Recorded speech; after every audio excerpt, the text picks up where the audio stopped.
কারণ ফেরাউন শব্দের অর্থ হচ্ছে এটা একটা রাষ্ট্রীয় পদ, যেমন প্রেসিডেন্ট, প্রাইম মিনিস্টার এবং পদ আছে। ফেরো বা ফেরাউন এটা হচ্ছে একটা রাষ্ট্রীয় পদের নাম। তো ফেরাউনের আসল নাম হচ্ছে রেমেসিস। কি নাম? রেমেসিস। রেমেসিস 1, রেমেসিস 2 এরকম করে নাম থাকে আর কি। আর যে ফেরাউনের মমিটা আমরা পেয়েছি তারও একটা নাম আছে, তার নাম হচ্ছে, আমি এনসাইক্লোপিডিয়া ব্রিটানিকা থেকে এটা পেয়েছি, তার নাম হচ্ছে মনেপ্তাহ। যে ফেরাউনের মমিটা আমরা পেয়েছি এর নাম হচ্ছে মনেপ্তাহ, তার মূল নাম।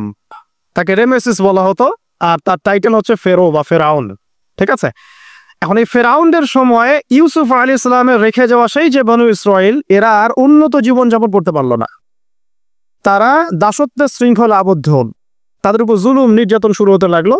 এক পর্যায়ে ফেরাউন তাদেরকে ডিভাইড অ্যান্ড রুলের মতো করে সমাজে নিপীড়িত করতে লাগে। আর ফেরাউনের অনেক পাপ ছিল, যে পাপটা আমরা আসলে অল্প কথায় ব্যাখ্যা করতে পারবো না। এক কথায় সে নিজেকে আল্লাহ দাবি করেছিল।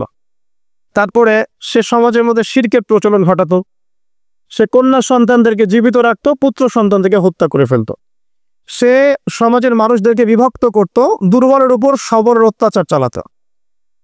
এবং তার একটা অহংকার ছিল, সেটা হচ্ছে সেনাবাহিনীর অহংকার। সে মনে করতো যে সে ওই সময়কার সুপার পাওয়ার, তাকে কেউ পরাজিত করতে পারবে না। ঠিক এখনকার বিশ্বের পরাশক্তিগুলোর মতোই তার দাম্ভিকতা ছিল আর কি। তো একটা কথা বলে নেই, এই ফেরাউন এবং মূসা আলাইহিস সালাম, এই ফেরাউন যখন বনু ইসরাইলকে নির্যাতন করতে লাগলো, তখন আল্লাহ পাক একজন নবী পাঠালেন, তার নাম কি?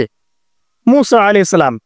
আর মূসা আলাইহিস সালাম আর ফেরাউনকে নিয়ে কোরআনুল কারীমে প্রায় 44টা সূরার মধ্যে কথা আছে। আমি হিসাব করে দেখেছি এবং আমি টুকটাক ঘাটাঘাটি করে দেখেছি যে প্রায় 44টা সূরার মধ্যে 532টা আয়াত আছে মূসা এবং ফেরাউনকে নিয়ে। কথা বুঝতে পারছেন? 532টা। কোরআনের টোটাল আয়াত কত? একদম ভুল উত্তর, 6236। 6000 কত? 236। মতবিরোধ আছে, তবে 6236টা আয়াতের পক্ষে শক্ত দলিল আছে। তো এটাকে পার্সেন্টেজ দিয়ে করবেন, যারা ম্যাথামেটিক্স পারেন তারা তো খুব সহজেই পারবেন।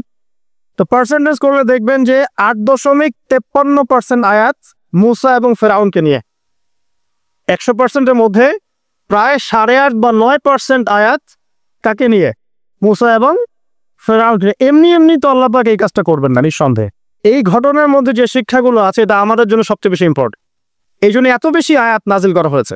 কোরআনের যে কোনো সূরা খুলবেন দেখবেন মূসা আর ফেরাউন, মূসা আর ফেরাউন। কি কারণ? এমনি এমনি। নিঃসন্দেহে শেষ জামানে আমরা যারা বাস করব তাদের জন্য এই ঘটনার মধ্যে বিশাল কিছু শিক্ষা আছে। শিক্ষাগুলো আমরা ইনশাআল্লাহ আজকে জানবো। তো এখন মূসা আলাইহিস সালাম এই ফেরাউনের যুগে জন্ম লাভ করলেন। তবে ফেরাউনকে জ্যোতিষীরা বলেছিল আগেই যে ওই শাম দেশ থেকে একটা আগুন আসছে যে তোমার সিংহাসনকে পুড়িয়ে ফেলবে। এর ফলশ্রুতিতে ফেরাউন যেটা করলো, সমস্ত পুত্র সন্তান যারা হতো এদেরকে তারা জবাই করে হত্যা করত। তো যখন জনগণ বলল যে কাজটা খুব খারাপ, প্রতিবাদ শুরু হলো, তখন 1 বছর গ্যাপ দেওয়া শুরু করলো। 1 বছর মারবে, আর 1 বছর রাখবে, আর 1 বছর মারবে, আর 1 বছর রাখবে। যেই বছর মারলো না সেই বছর জন্ম লাভ করলো মূসা আলাইহিস সালামের ভাই হারুন আলাইহিস সালাম। ঠিক আছে? উনিও কিন্তু নবী ছিলেন। আচ্ছা, আর যে বছর মারার কথা সেই বছর জন্ম লাভ করলেন মূসা আলাইহিস সালাম। এখন যে বছর মারার কথা সেই বছর জন্ম লাভ করলেন মূসা আলাইহিস সালাম। এখন মূসা আলাইহিস সালামের মা কিন্তু তখন খুব শঙ্কিত, ফেরাউন তার সন্তানকে হত্যা করবে। আল্লাহ রাব্বুল আলামিন কোরআনের মধ্যে বলেছেন সূরা কাসাসের মধ্যে। কোন সূরা? সূরা কাসাস। আমি 2টা সূরার নাম বলছি, আজকে বাসায় গিয়ে পড়বেন। এই 2টা সূরার মধ্যে সবচেয়ে বেশি হিস্ট্রি আছে মূসা এবং ফেরাউন এই বিষয়টার উপরে। একটা সূরার নাম হচ্ছে সূরা তাহা, এখানে সুন্দর করে ধারাবাহিকভাবে গল্পটা দেয়া আছে। আর একটা সূরা হচ্ছে সূরা কাসাস। এই 2টা পড়বেন অর্থসহ। তো মূসা আলাইহিস সালামের মায়ের হৃদয়টা খুব শঙ্কিত ছিল যে তার সন্তানকে হত্যা করে ফেলা হবে। আল্লাহ রাব্বুল আলামিন বলছেন যে আমি তার কলবে ইলহাম করলাম। সুবহানাল্লাহ।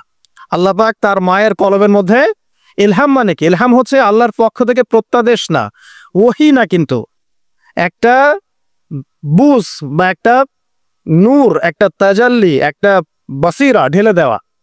এটা কিন্তু নবুয়ত না, একটা কাজের চেতনা বা দৃঢ়তা আল্লাহর পক্ষ থেকে ঢেলে দেয়া। তার মায়ের কলবের মধ্যে আল্লাহ রাব্বুল আলামিন ইলহাম করলেন যে তুমি তোমার সন্তানটাকে সিন্ধুকের মধ্যে ভরে ভাসিয়ে দাও নীল নদে। এখন তার মায়ের কলব, তার মায়ের হৃদয় ছটফট করতে লাগলো, কারণ কোনো মাই তো চাইবে না তার সন্তান কিভাবে ভাসিয়ে দিতে। আল্লাহ পাক বলছেন যদি না আমি তার হৃদয়টাকে শক্ত করতাম তাহলে সে বিচলিত হয়ে পড়তো। আল্লাহ পাক তার হৃদয়টাকে শক্ত করলেন, সে বিচলিত হলো না, সন্তানকে ভাসিয়ে দিলেন। এবার সন্তান ভাসতে ভাসতে ভাসতে কোথায় যাচ্ছে? যেখানে ফেরাউনের স্ত্রী গোসল করছে। কথা কি বুঝতে পারছেন? খুব চমৎকার হিস্ট্রি কিন্তু গল্পটা। এবং গল্প মানে এখানে আসলে গাল গল্প না, এগুলো সত্য ঘটনা। এক একটা বর্ণ তেমন সত্য যেমন সূর্য পূর্ব দিক থেকে ওঠে এবং পশ্চিমে ডোবে, এটা যেমন সত্য, এর এক একটা বর্ণ সত্য, এগুলো কোনো গাল গল্প নয়। এবার ফেরাউনের স্ত্রী আসিয়া সে সিন্দুক পেয়েছে। মুসা আলাইহিস সালামকে আল্লাহ পাক বলছেন যে আমি মুসা আলাইহিস সালামের চেহারার মধ্যে মোহাব্বত বা ভালোবাসা ঢেলে দিয়েছিলাম। তার চেহারা যেই দেখতো তাকে ভালোবাসত, বুঝছেন? ভালোবাসা ঢেলে দিয়েছি। এবার ফেরাউনের স্ত্রী আসিয়া, এখানে আসিয়া নন, অন্য একজন স্ত্রী হয়তো, তিনি বলছেন যে ফেরাউনকে বলছে যে একে আমরা আমাদের কাছে রেখে দেই, হয়তোবা সে আমাদের উপকারে আসবে, অথবা তাকে আমরা সন্তান হিসেবে গ্রহণ করতে পারি। লা তাকতুলুহু, তাকে হত্যা করো না। আসা আই ইয়ানফা'না আও নাত্তাখিযাহু ওয়ালাদা, এরকম করে আল্লাহ পাক বলেছেন কোরআনে। তো ফেরাউন তার স্ত্রীর কথা শুনলো এবং তাকে না হত্যা করে রেখে দিল। আর আল্লাহ রাব্বুল আলামিনের কি কৌশল! ওয়া মাকারু ওয়া মাকারাল্লাহ, যেই মূসাকে হত্যা করার জন্য বছরের পর বছর হাজার হাজার শিশুকে হত্যা করা হয়েছে, সংখ্যাটা লাখ লাখও হতে পারে, সেই মূসা আলাইহিস সালামকে আল্লাহ পাক ফেরাউনের ঘরেই লালন পালন করতে লাগলেন। চিন্তা করলেন?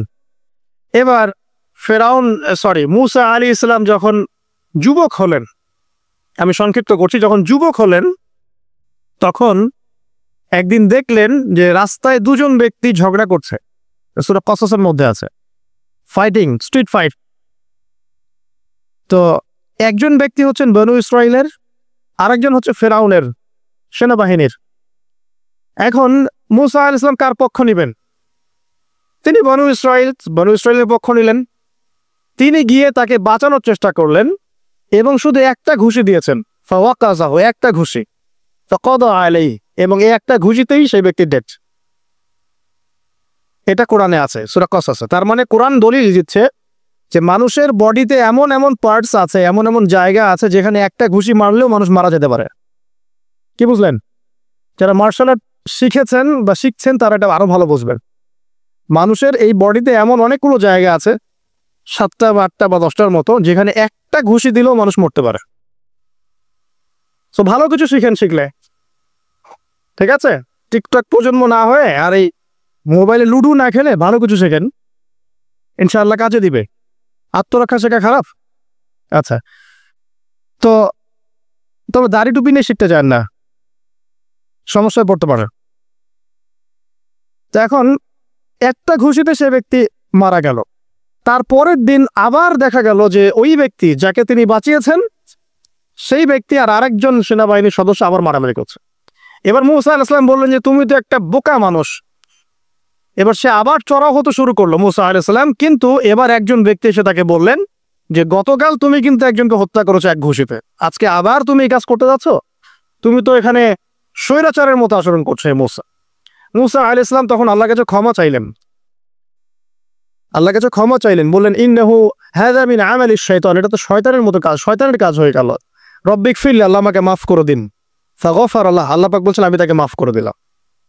তিনি তো ইচ্ছাকৃতভাবে করেন নাই, করেছেন আনইনটেনশনালি, এটা হয়ে গেছে। কিন্তু এখন ফেরাউন মূসা আলাইহিস সালামকে ধাওয়া করতে শুরু করলো, কারণ ফেরাউনের দৃষ্টিতে মূসা আলাইহিস সালাম একটা মার্ডার করেছেন তার দৃষ্টিতে, কিন্তু মূসা আলাইহিস সালাম তো আর এটা করেন নাই, ইচ্ছা করে এটা হয়নি, অ্যাক্সিডেন্টলি হয়ে গেছে। এখন মূসা আলাইহিস সালামকে এক ব্যক্তি এসে বলল তুমি এখান থেকে তাড়াতাড়ি পালাও, এই মিশরে থাকলে ফেরাউন তোমাকে ধরে এখন শাস্তি দিবে। এখন মূসা আলাইহিস সালাম বাধ্য হয়ে মিশর থেকে চলে যাচ্ছেন কোথায়? মাদিয়ান। কোন জায়গা? মাদিয়ান। এটাও আরবের মধ্যে একটা জায়গা, যেই জায়গার নবী হচ্ছেন শুআয়ব আলাইহিস সালাম। কি নাম? আচ্ছা, এবার শুআয়ব আলাইহিস সালামের সেই কওমে মূসা আলাইহিস সালাম গেলেন, না খাবার আছে, না পানি, না কাপড়, কিছুই নাই, একদম রিক্ত হস্ত। সেখানে গিয়ে তিনি দেখলেন যে এমনই একটা জলাশয়, হয়তোবা আল্লাহ ভালো জানেন, সেই জলাশয়ের কাছে কিছু মানুষ পানি পান করাচ্ছে গবাদি পশুদেরকে। আমি কি বুঝাতে পারছি? আচ্ছা, তো দূরে দুজন মেয়ে দাঁড়িয়ে আছে।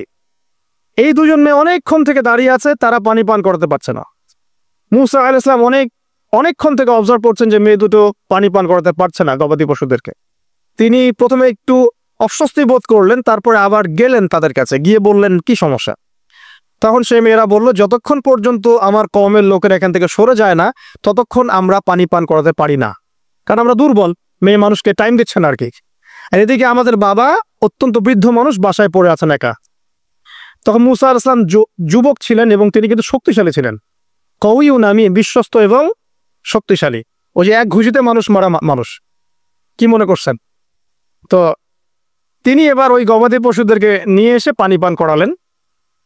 পানি পান করিয়ে তিনি একটা গাছের ছায়ায় গিয়ে বসলেন। এই প্রত্যেকটা কথা কিন্তু কোরআনে আছে, প্রতিটা কথায়। সূরা কসস পড়েন, সূরা তাহা পড়েন। গাছের ছায়ায় বসে তিনি একটা দোয়া করছেন, এবার হাত উঁচু করে দোয়া করছেন, রব্বি, হে আমার প্রতিপালক, ইন্নী লিমা আনজালতা ইলাইয়া মিন খায়রিন ফাকির। হে আল্লাহ, আপনি আমার প্রতি যে রহমত বা যে করুণা বর্ষণ করবেন, এর জন্য আমি ফকির হয়ে বসে আছি। দোয়ার ভাষাটা শুনছেন? আল্লাহ, আপনি আমার প্রতি যে করুণা বর্ষণ করবেন, আমি এর জন্য ফকির হয়ে বসে আছি। তো প্রত্যেকটা নেক কাজ করার পরে এরকম দোয়া করা সুন্নত, দোয়া কবুল হয়ে যাবেন সব। দোয়া সাথে সাথে কবুল হয়ে গেল। এখন ওই দুইজন মেয়ের মধ্যে একজন মেয়ে হেঁটে হেঁটে আসছে। ওই মেয়ে কিভাবে হেঁটে এসেছে সেটাও কোরআন বলেছে, কিভাবে হেঁটে এসেছে সেটাও কোরআনে বলেছে সূরা কসসের মধ্যে। সূরা কসসে আল্লাহ পাক বলছেন, ওই দুইজন মেয়ের মধ্যে একজন হেঁটে হেঁটে আসলো লাজুক পায়ে। কেমন পায়ে? লাজুক পায়ে। যেই চলাফেরা আপনি এখনকার মেয়েদের মধ্যে দেখতে পারবেন না। এখনকার মেয়েদের হাঁটার মধ্যে লজ্জা আছে, লজ্জাশীলতার সাথে লাজুক ভঙ্গিতে সেই মেয়ে হেঁটে হেঁটে আসলো। আল্লাহ পাক সেই কথাটাও কোরআনে বলেছে। এখনকার যে পশ্চিমা সংস্কৃতির অনুকরণ করে যে মেয়েরা, এদের মধ্যে আপনি এই ভাবটা পাবেন। তাদের হাঁটা দেখলে আপনি মনে হবে লজ্জা আছে ভিতরে কোনো। এই বিষয়টা নিয়ে খুব ভাবছিলাম। দেখেন, সূরা আরাফের মধ্যে আল্লাহ পাক বলেছেন, শয়তান তোমাদের পিতা এবং মাতাকে জান্নাত থেকে বের করে দিয়েছে, তোমরা শয়তান সম্পর্কে সতর্ক থেকো। যখন জান্নাত থেকে বের হয়ে যাবেন, তার আগে যখন তারা ওই যে গাছের কাছে গিয়েছেন, সর্বপ্রথম যে ঘটনা ঘটেছে সেটা হলো গায়ের কাপড় খুলে গেছে। আমি কথা বুঝতে পারছেন না? ফলের কাছে যাওয়ার পর সর্বপ্রথম যে ঘটনা ঘটেছে জান্নাতে, নিজেদের গায়ের কাপড় খুলে গিয়েছিল। এরপরে গাছের ছাল এবং গাছের যে বড় বড় পাতা জান্নাতের, এগুলো দিয়ে তারা লজ্জাস্থান ঢাকা শুরু করেছিল। এটাও কোরআনে আছে। এখন আল্লাহ পাক যখন নামিয়ে দিচ্ছেন দুনিয়াতে, আদম সন্তানদেরকে আল্লাহ পাক বলছেন যে তোমরা শয়তান সম্পর্কে সতর্ক থেকো, শয়তান কিন্তু তোমাদের পিতা মাতার কাপড় খুলে নিয়েছিল। কথা বুঝতে পারছেন? এখন খেয়াল করে দেখেন যে কাপড় খুলে নেওয়া দরকার হচ্ছে না, মানুষ অটোমেটিক কাপড় খুলে দিচ্ছে। কথা কি বুঝতে পারছেন? মনে করে একটা এক্সাম্পল দেই, আল্লাহ না করুক, ধর এই মাঠের মধ্যে 1 লক্ষ মানুষকে জড়ো করে এই মাঝখানে শহীদ মিনারের কাছে যদি আপনাকে কেউ জোর করে 10 জন মানুষ ধরে কাপড় খুলতে চায়, আপনার কেমন লাগবে? একটু চিন্তা করেন। পুরুষ হিসেবে চিন্তা করেন, মহিলার কথা বাদ দেয়া।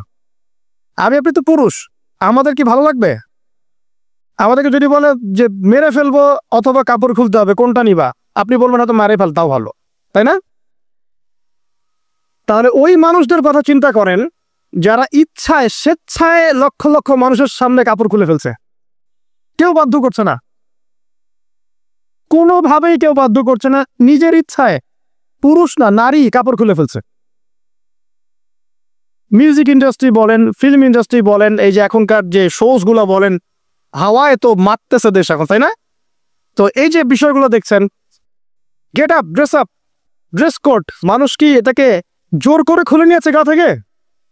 ইচ্ছা করে খুলে দিয়েছে। তাহলে এদের অবস্থান চিন্তা করেন যে এদেরকে কার সাথে তুলনা করবেন আপনি? এখন যদি বলেন পশুর সাথে, আমি বলবো তুলনা ঠিক হয়নি, কারণ কোনো পশুও নগ্ন চলে না। চলে?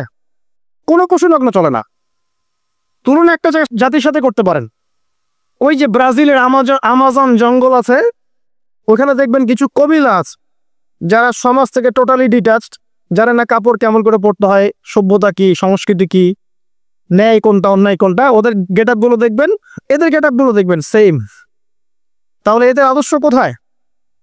আল্লাহ পাক সূরা আরাফে বলছেন, শয়তান থেকে সতর্ক থেকো, তোমাদের পিতা মাতার কিন্তু তারা কাপড় খুলে ফেলেছিল শয়তান, তোমাদের কাপড় যেন শয়তান খুলতে না পারে, আল্লাহ পাক সতর্ক করেছেন। আর এখন আপনি খেয়াল করে দেখবেন, জোর করে না, স্বেচ্ছায় মানুষ কাপড় খুলে ফেলছে, এবং তারা পুরুষ না, নারী। তো যে জায়গায় আসছিলাম, ওই মেয়ের হেঁটে আসাটা আল্লাহ রাব্বুল আলামিন ব্যাখ্যা করেছেন। সেই মেয়ে, দুইজন মেয়ের একজন মেয়ে হেঁটে হেঁটে আসছে মূসা আলাইহিস সালামের কাছে লাজুক ভঙ্গিতে, লজ্জায় মুখ নত করে, লজ্জাশীলতার সাথে এসে বলছেন যে আমার বাবা আপনাকে ডাকছে।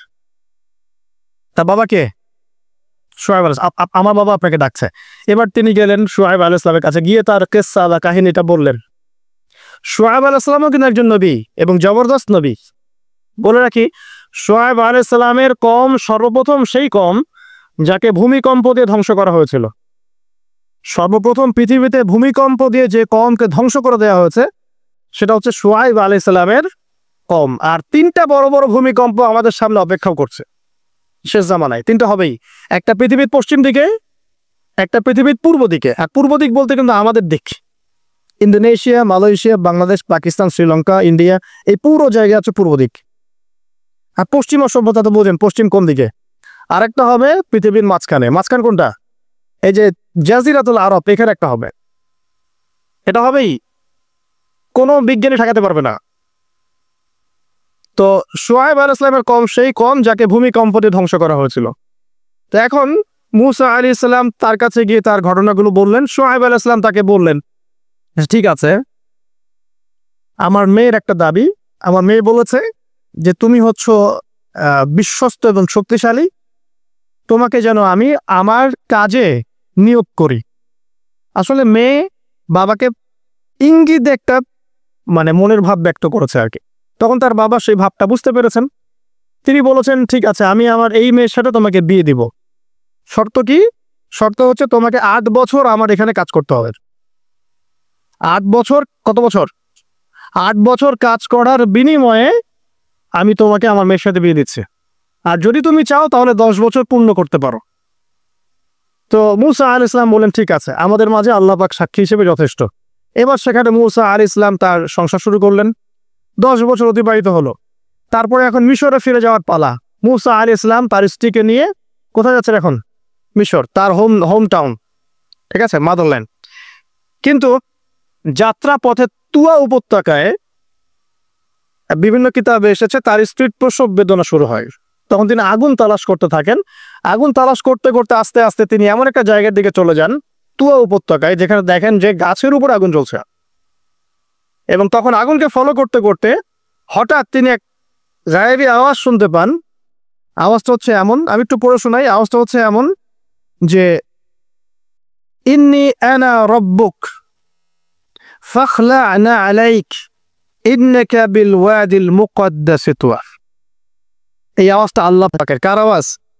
সুবহানাল্লাহ। আল্লাহ পাক মূসা আলাইহিস সালামের সাথে কথা বলছেন এই জায়গায়। আল্লাহ পাক বলছেন, নিশ্চয়ই আমি তোমার রব, তোমার জুতা খুলে ফেলো, কারণ তুমি একটা পবিত্র উপত্যকায় আছো। চিন্তা করতে পারেন? ওয়া আনা ইখতারতুকা, এবং আমি তোমাকে বাছাই করেছি হে মূসা, ফাসতামি লিমা ইউহা, তুমি খুব মনোযোগ দিয়ে শোনো, আমি তোমার কাছে যা ওহী করছি এটা মনোযোগ দিয়ে শোনো। ইন্নানি আনা আল্লাহ, নিশ্চয়ই আমি আল্লাহ। আল্লাহ বলছেন, ইন্নানি আনা আল্লাহ, নিশ্চয়ই আমি আল্লাহ। লা ইলাহা ইল্লা আনা, আল্লাহ বলছেন আমি ছাড়া কোনো ইলাহ নেই। ফা'বুদনি, আমার ইবাদত করো। ওয়া আকিমিস সালাতা লিযিকরি, আমার স্মরণের জন্য সালাত কায়েম করো। ইন্নাস সাআতা লাআতিয়াতুন, নিশ্চয়ই কিয়ামত অবশ্যই আসবে। আকাদু উখফিহা, আমি এটাকে গোপন রেখেছি। লিতুজজা কুল্লু নাফসিন বিমা তাসআ, যাতে করে প্রত্যেক নফসকে তার প্রতিদান দেয়া যায়। ফালা ইয়াসুদ্দান্নাকা আনহা মান লা ইউমিনু বিহা ওয়াত্তাবা হাওয়াহু ফাতারদা, যারা প্রবৃত্তির অনুসরণ করে তারা যেন তোমাকে এই বিষয়টার প্রতি ঈমান আনা থেকে দূরে রাখতে না পারে।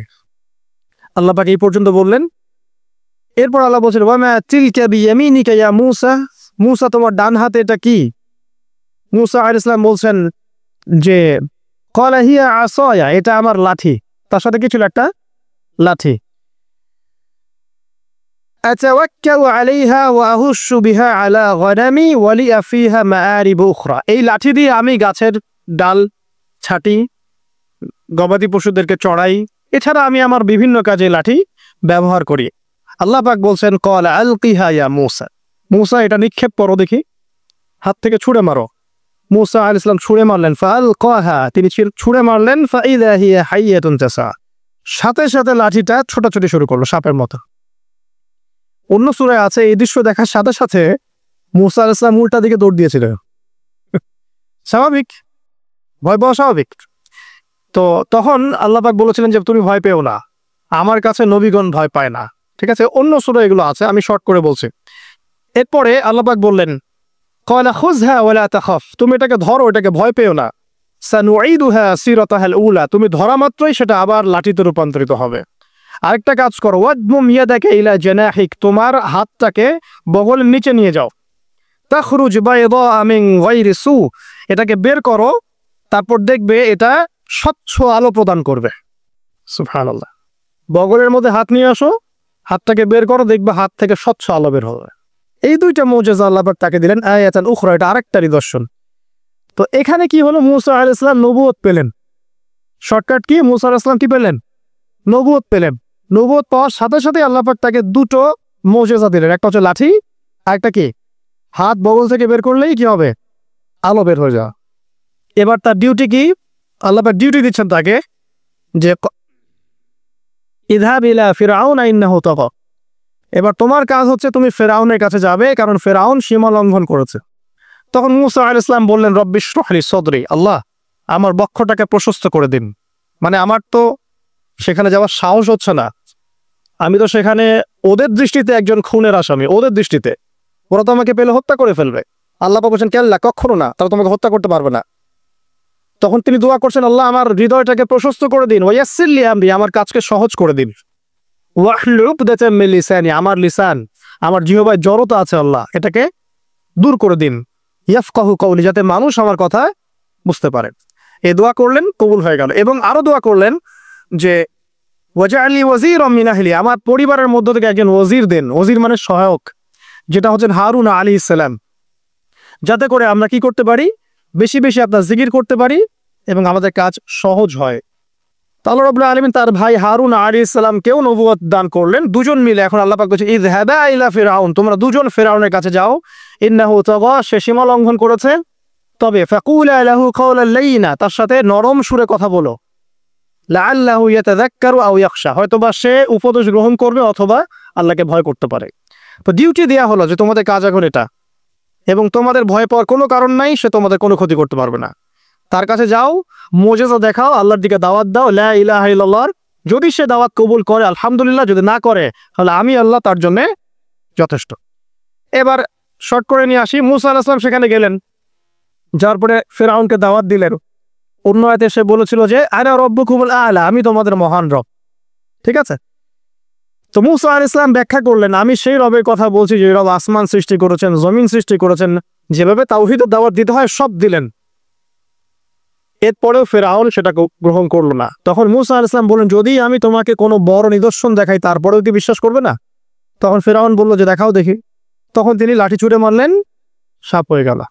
এই দৃশ্য থেকে ফিরআউনের পরিবারের সবাই ভয় পেয়েছিল, কিন্তু পলিটিক্যাল স্বার্থে ফিরআউন বলেছিল যে সে একজন বড় জাদুকর, জনগণকে তো বোঝাতে হবে কিছু, নিজে ভয় পেলেও জনগণকে তো কিছু বোঝাতে হবে। সে জনগণকে বলছে আসলে সে একজন বড় জাদুকর, সে চাচ্ছে তোমাদের ন্যাশনের মধ্যে ফাটল সৃষ্টি করতে। তো এখন কি করা যাবে, পরামর্শ করা হলো, তার কাছের কিছু মানুষ থাকে না, তার মন্ত্রী পরিষদ যারা শয়তানিতে পিএইচডি করেছিল আর কি, তার ওকে পরামর্শ দিল যে একটা কাজ করা যাক না, বড় ময়দানে যাওয়া যাক, সেখানে আমরা বড় বড় জাদুকরদেরকে ডাকবো, এখানে একটা জাদুর ব্যাটল হবে, মোনাজারা হবে জাদুর।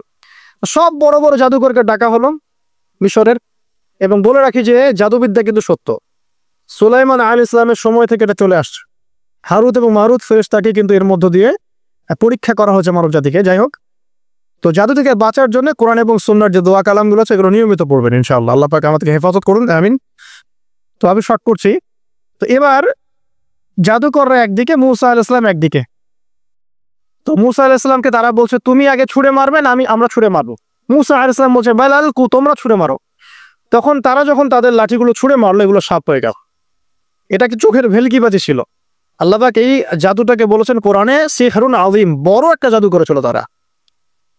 মানে তারা জাদুবিদ্যায় খুব পারদর্শী ছিল। এখন যেমন সায়েন্সের যুগ, তখন কিন্তু জাদুবিদ্যার যুগ ছিল। ঠিক আছে? তো মুসা আলাইহিস সালাম তারপর কিছুটা ভয় পেয়ে গেলেন। আল্লাহ পাক বলেন তুমি ভয় পেও না, বরং তোমার লাঠি ছুঁড়ে মারো, ইন্নাকা আনতাল আ'লা, তুমি বিজয়ী হবে ইনশাআল্লাহ তাআলা। এরপর মুসা আলাইহিস সালাম লাঠি ছুঁড়ে মারার সাথে সাথেই তার লাঠিটা যে সাপে রূপান্তরিত হলো, এই সাপটা বাকি সব সাপকে খেয়ে ফেললো। এই দৃশ্য দেখার সাথে সাথেই ওই জাদুকর যারা ছিল, সবচেয়ে বড় বড় জাদুকর, একটা সমাজে সবচেয়ে বড় বড় জাদুকর, সাথে সাথে মুসলিম হয়ে গেল।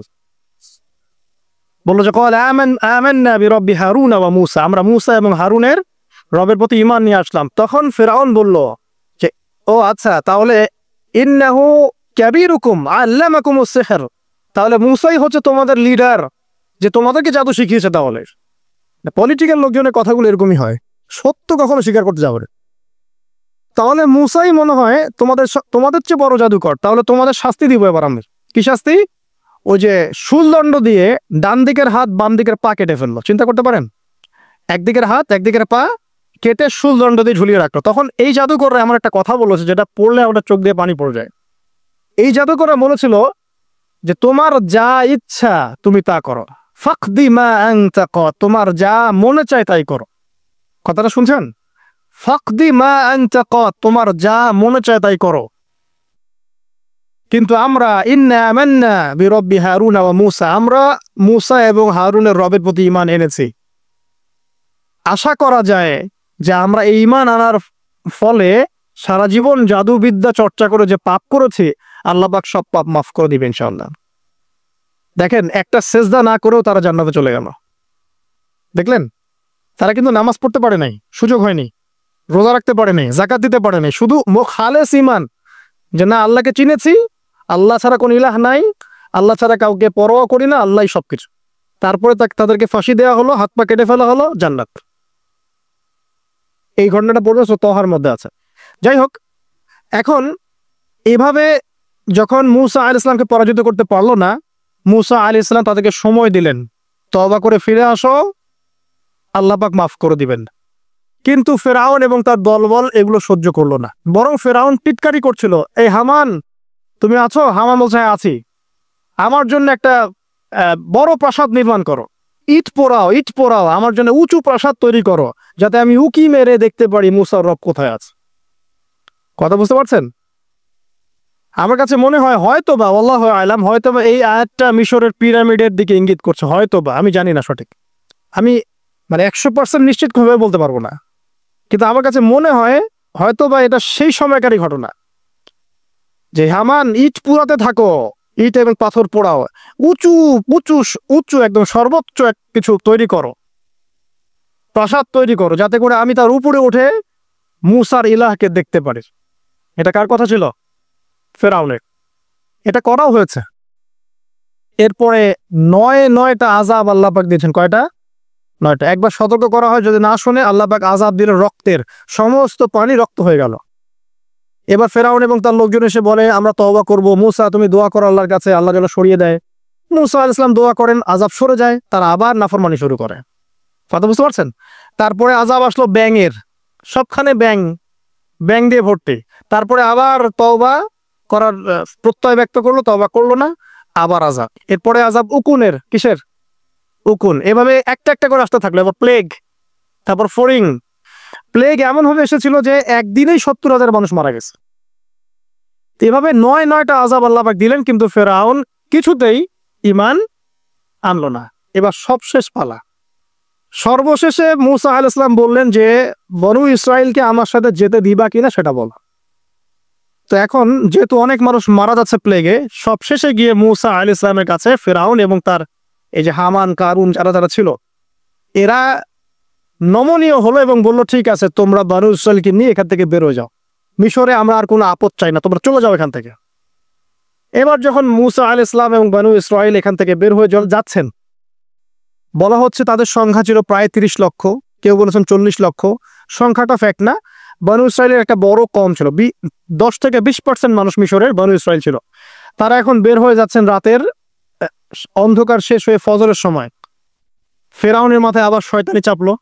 সে বলল, না, এদেরকে যেতে দেওয়া যাবে না, যদি চলে যায় ওখানে গিয়ে যদি বিদ্রোহ করে আমাদের উপর হামলা করে, কি করণীয়? ফুল ফোর্স নিয়ে, তার যত সেনাবাহিনী ছিল সমস্ত সেনাবাহিনী নিয়ে ফেরাউন মূসা আলাইহিস সালাম এবং তার কওমকে ধাওয়া করা শুরু করলো পিছন থেকে। এবার মূসা আলাইহিস সালাম যাচ্ছেন, তার কওমকে সাথে নিয়ে, সামনে পড়ে গেল লোহিত সাগর। কোন সাগর? লোহিত সাগর। আর পিছনে ফেরাউনের বাহিনী।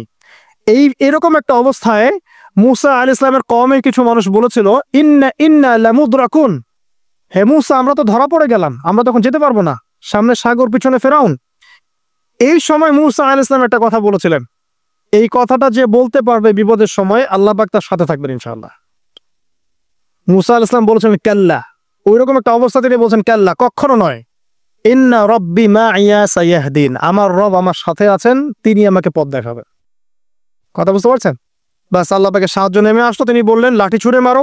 লাঠি ছুঁড়ে মারার সাথে সাথেই একটা দুইটা না, 12টা রাস্তা হয়ে গেল পানি ভেদ করে, সাগর ভেদ করে। আর এই 12টা রাস্তা দিয়ে, এটা কোনো গাল গল্প নয়, 12টা রাস্তা দিয়ে বনু ইসরায়েলের 12টা দল চলে গেল, পার হয়ে গেল। আর ফেরাউন এটা অবাক হয়ে দেখছে। এক পর্যায়ে সেও সিদ্ধান্ত নিল যে আমিও আমার ফোর্স নিয়ে ধাওয়া করব। এই যে সে নামলো লোহিত সাগরের সাথে সাথে পানি আবার আগের জায়গায়। এক মুহূর্তের মধ্যে, মানে এক দিনে পুরো ফেরাউন এবং ফেরাউনের যত সেনাবাহিনী আছে এক দিনের মধ্যেই শেষ, পৃথিবী থেকে চিরবিদায়। আল্লাহ পাক এত চমৎকার করে কথাটা বলেছেন, কাম তারাকু মিন জান্নাতি ওয়া উয়ুন, তারা কতই না বড় বড় জান্নাত মানে বাগান এবং প্রস্রবণ পার হয়ে চলে গেল। ওয়া কুনুজি ওয়া মাকামিন কারীম, কত সুন্দর সুন্দর জায়গা তারা ছেড়ে দিয়ে চলে গেল। এবং তারা ধাওয়া করতে লাগলো ফেরাউন মূসার বাহিনীকে। যখন তারা ডুবে গেল, ফামা বাকাত আলাইহিমুস সামাউ ওয়াল আরদ, তাদের জন্য আসমান এবং জমিনের কোনো সৃষ্টি এক ফোঁটা চোখের পানিও ফেলে নাই। এটা আপনি সূরা দুখানের মধ্যে পাবেন, আরো বিস্তারিত আছে। তো এই যে ঘটনাটা ঘটেছে, এই ঘটনাটা ঘটেছে মুহররম মাসের 10 তারিখে। কয় তারিখে? এই হচ্ছে সেই ঘটনা যার স্মরণে আমরা মুহররম মাসের 10 তারিখে সওম রাখি। কথা কি বুঝতে পারছেন? এটাই সেই ঘটনা, যেই ঘটনার ফলশ্রুতিতে এটাকে স্মরণীয় করে রাখতে আল্লাহ পাক কিয়ামত পর্যন্ত এই আশুরার সওমটাকে রেখে দিয়েছেন। এটা ইহুদিরাও রেখেছে, ইসলাম আসার পূর্বে, মানে নবী সাল্লাল্লাহু আলাইহি ওয়াসাল্লামের শরীয়ত আসার পূর্বেও আগের জাতিরাও এটাকে রেখেছিল।